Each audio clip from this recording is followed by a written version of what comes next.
Onları da göstereyim.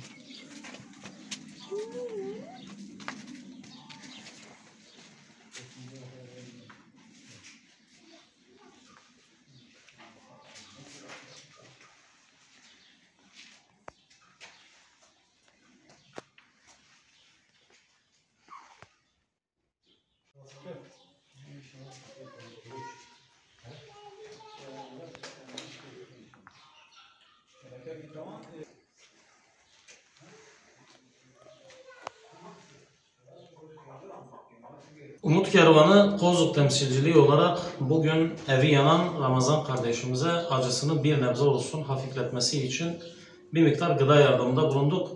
Fakat sizler de evin halini görüyorsunuz. Bu yaptığımız yardım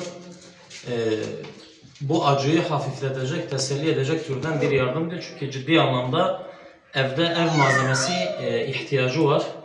Bizler de Kozluk Umut Kervanı olarak buradan bütün bizi izleyen kardeşlerimize sesleniyoruz. Allah rızası için Ramazan kardeşimizin başına gelen bu musibeti hafifletme adına siz değerli hayırseverlerimizden bu noktada yardım bekliyoruz.